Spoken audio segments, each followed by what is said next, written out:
বন্ধুরা, আজকে ঢ্যাঁড়সের দুর্দান্ত একটি রেসিপি আপনাদের সঙ্গে শেয়ার করব, যেটা ভাত, রুটি, পরোটা সব কিছুর সঙ্গে খেতে পারবেন আর খেতেও জাস্ট অসাধারণ হয়। তাহলে ভিডিওটি দেখার অনুরোধ রইল। দেখুন আমি কীভাবে তৈরি করছি।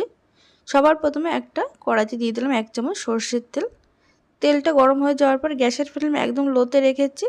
লোতে রাখার পর এখানে দেখুন দুটো মিডিয়াম সাইজের পেঁয়াজ এইভাবে 4 টুকরো করে ঠিক এইভাবে পাপড়িগুলো ছাড়িয়ে নিয়েছি আর ভেতরের অংশটা আমি কিন্তু রেখে দিয়েছি। এবার দেখুন 1 মিনিট একটু ভেজে নেওয়ার পর এগুলো তেল থেকে তুলে নিচ্ছি। তবে এগুলো কিন্তু খুব বেশি ভাজা যাবে না, হালকা ভেজে নিতে হবে। আর এখানে দেখুন আমি 250 থেকে 300 গ্রাম ভেন্ডি বা ঢ্যাঁড়স এইভাবে একটু বড় বড় করে কেটে নিয়েছি।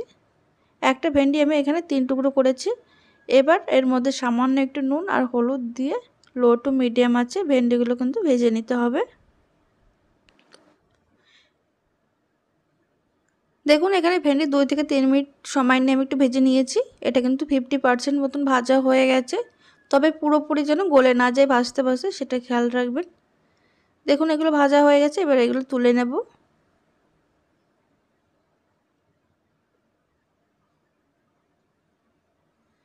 এবার কড়াইতে দিয়ে দিচ্ছি আরও 1 চামচ সর্ষের তেল। তেলটা গরম হয়ে যাওয়ার পর এর মধ্যে দিয়ে দিলাম সামান্য গোটা জিরে ফোড়ন।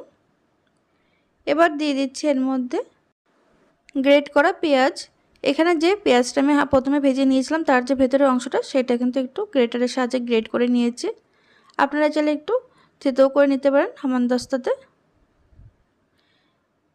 গ্যাসের ফ্লেম লোতে রেখে কিন্তু এটা 1 মিনিট একটু ভেজে নেব।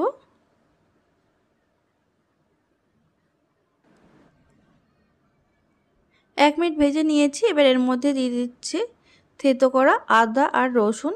এখানে আমি 4 কোয়া রসুন আর সামান্য একটু আদা একটু থেঁতো করে নিয়েছি, আর নিয়েছি 4টে কাঁচা লঙ্কা ছোট ছোট, সেটাও কিন্তু থেঁতো করে নিয়েছি। এখানে কিন্তু বাটা ব্যবহার করা যাবে না, এটা কিন্তু থেঁতো করেই নিতে হবে। এবার আদা রসুনের কাঁচা গন্ধ চলে যাওয়া পর্যন্ত কিন্তু এটা ভেজে নেব।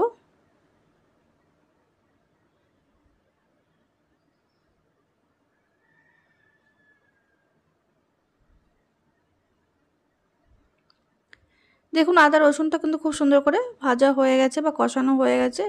এবার এর মধ্যে দিয়ে দিচ্ছি একটা মিডিয়াম সাইজের গ্রেট করা টমেটো।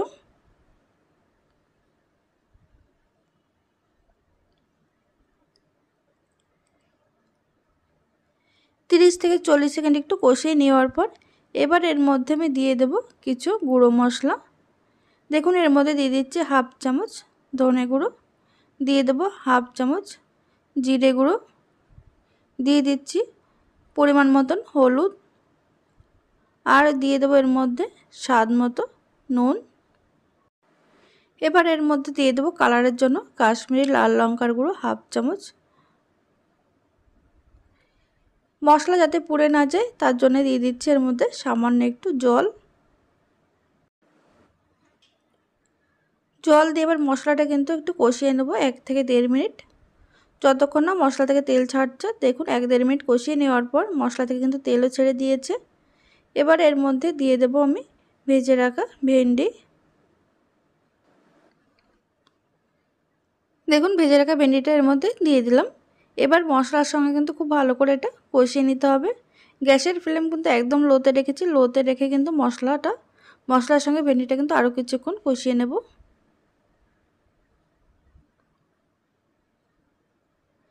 1 মিনিট কষিয়ে নেওয়ার পর এবার এর মধ্যে দিয়ে দিচ্ছি আমি জল। এখানে দেখুন 1/2 কাপ জল দিয়ে দিলাম। জল দিয়ে মশলার সঙ্গে এই ভেন্ডিটা কিন্তু ভালো করে মিশিয়ে নিতে হবে।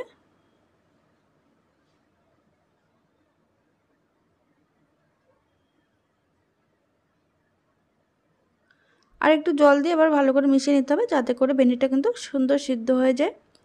এবার যে ভেজে রাখা পেঁয়াজটা রেখেছিলাম সেটা এর মধ্যে দিয়ে দিলাম।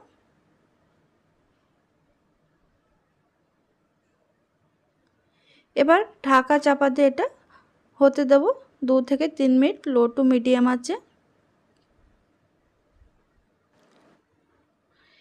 দেখুন 2-3 মিনিট ঢাকা দিয়ে রাখার পর এখানে কিন্তু ভেন্ডি বা পেঁয়াজ দুটোই কিন্তু খুব সুন্দরভাবে সিদ্ধ হয়ে গেছে। আর এটা কিন্তু একটু গা মাখা হয়। এটা কিন্তু বেশি ঝোল ঝোল হয় না, গামাখা হলে তবে কিন্তু এটা খেতে বেশি ভালো লাগে ভাত হোক বা রুটির সঙ্গে। দেখুন এটা খুব ভালো করে মিশিয়ে নেওয়ার পর এবার সবশেষে দিয়ে দিচ্ছি কিছুটা পরিমাণে গরম মশলার গুঁড়ো। গরম মশলার গুঁড়ো দিয়ে ভালো করে মিশিয়ে নেব। আপনারা চাইলে উপর থেকে কিছুটা পরিমাণে ধনেপাতা কুচি অ্যাড করতে পারেন। একদম রেডি হয়ে গেছে আমাদের ভেন্ডির দো পেঁয়াজা। তাহলে বন্ধুরা আজকের এই ভেন্ডির দো পেঁয়াজা রেসিপি যদি ভালো লেগে থাকে তাহলে লাইক কমেন্ট শেয়ার করতে ভুলবেন না। আর আপনারা অবশ্যই এভাবে বাড়িতে বানিয়ে খেয়ে দেখবেন, আশা করি সবার ভীষণ ভালো লাগবে। আর ভিডিওটি ভালো লাগলে সাবস্ক্রাইব করে পাশে থাকবেন।